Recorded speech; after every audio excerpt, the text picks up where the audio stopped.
I'm now standing in front of the copy of the Sea Stallion, an Irish ship that was found in Roskilde Bay.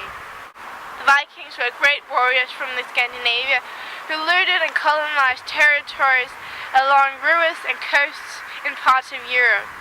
They were not only good warriors, they were also clever traders and farmers. Their ships were fast and could travel a long distance.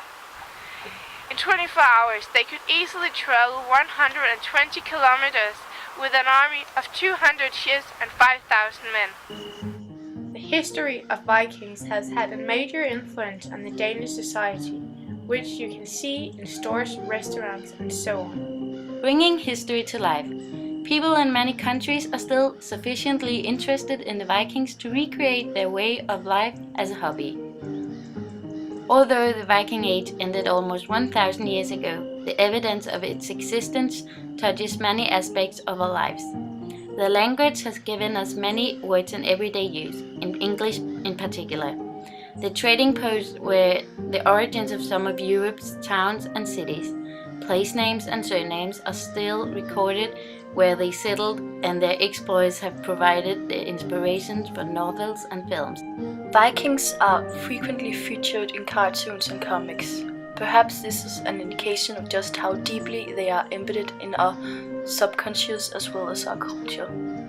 Tolkien used his knowledge of Norse mythology when he created his novels, The Lord of the Rings and The Hobbit. Many elements from Viking myths and sagas featured prominently in his stories, including dwarves, runes, magic, fire demons, and even the rings themselves, which were an important part of Viking rituals. Vikings have a strong identity in advertising terms. The name and many of the images associated with them have been applied to a wide range of products. Rover cars and the AIB Bank are just two of the better known examples in Northern Europe. Other uses include sport teams such as the Minnesota Vikings, an American football team, and the National Air and Space Administration Agency NASA, who used Viking as the name of their project to search for life on Mars. We went to the Viking Museum in Roskilde to ask the expert Louise Henriksen about Skolelev 2 and the Sea Stallion's trip to Ireland. Vi ved, at Skolelev 2 er bygget i Irland og har taget rejsen fra Dublin til Roskilde. Og det er bygget til at sejle i de angelsaksiske områder, Irland, Skotland og England. Så formålet med at sejle tilbage til Dublin var at teste vores rekonstruktion, vores havhængst, i de samme farvande, som Skolelev 2 havde sejlet i for 1000 år siden. Efter Vilhelm Erobreren havde vundet sig i England, så gjorde han den familie, der sad på magten i landet, Godwinson, ud af landet. Og de tog til Irland og forsøgte at samle en flåde, så de kunne tilbageerobre magten. Og de tog på det tidspunkt kontakt til deres onkel, som sad som konge her i Roskilde og hed Svend Estrudsson. Og Svend Estrudsson skulle efter sigende, og ifølge Roskilde-analerne, sendt en flåde med sin bror Asbjørn afsted til England. Så Skolelev 2 kan jo altså være endt i Roskilde, fordi at Godwinson-familien har sejlet fra Dublin til Roskilde. I slutningen af 700-tallet og starten af 800-tallet, der kommer vikingerne til Irland for første gang. Og det er helt simpelt plyndringstogter. De tager over om foråret, plyndrer klosterne for guld og gods, tager munkene til fange som slaver og smutter hjem igen. We went to Dublin to find out more about the Vikings and their influence on the Irish society.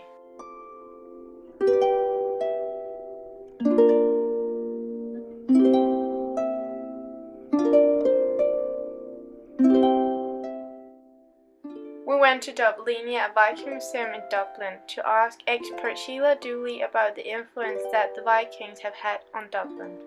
We're sitting in a city that had one of the results, I suppose, of the Viking raids.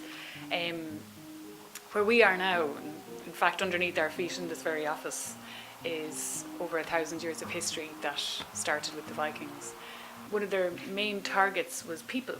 So you'll have seen from the exhibition here, the main target was people, so they took back a lot of slaves.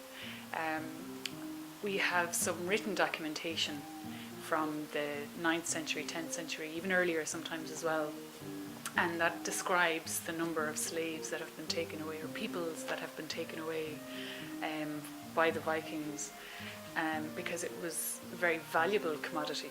So there was a huge advantage to taking people, but they also took grain and food as well from the monasteries. If I can be so bold as to use myself as an example, my surname is Dooley. In Irish, that's Dovely. So Dove is Irish for black, and Lee is Irish for warrior. I like to think. But not that I'm a black-haired warrior today, but my name would suggest that I possibly have a lineage that goes back to that era, because Lee is actually the Viking word for warrior. Words in our language today that is from the Vikings. Even the word law or sky or window, these are all words that the Vikings gave us. So in that respect, we have their legacy still carried on today. And then I suppose in the way a city has built and grown up, that legacy in the people and how we, I suppose, think about our past is another legacy too. So everyone who comes to Dublinia learns that the Vikings didn't have horns in their helmets, but the popular imagination, I mean, with regards to running a heritage centre, people love the Vikings. They love everything about them. They love the mystery, the myth, the idea of them. What comes first to mind when I say Vikings? I would say very fierce, very cross, great warriors, stole all our women. Helmets. Warriors, and coming in, like taking over the town and basically pillaging around. Invasion. What kind of influence have Vikings had on your life? Probably like influence, and probably style-wise. I don't know. They're really cool. I dressed up as one before for Halloween. Well, kind of brought them in to be more independent. The history, isn't it? The history. We were invaded by them in any way, weren't we? Do you know if the Vikings have had any influence at Ireland? No. Sorry, I'm rather uneducated on the subject. I think it's a part of our history now, there. Yeah, it is. It's a good thing, I think, and I think we get visitors all over. Well, bad influence and good influence. It's brought us to be more independent, but also it's kind of looked on as a bad thing. More violent, more vicious, that kind of thing. Oh, I think so, yes. I mean, Dublin was a Viking city. It was established by the Vikings. And there's still traces here of Viking settlements. And so, yeah, oh yes, very much so. If you scream Viking out loud in Dublin, everybody will know what you're talking about. But if you ask the common Irish, it is limited how much they know.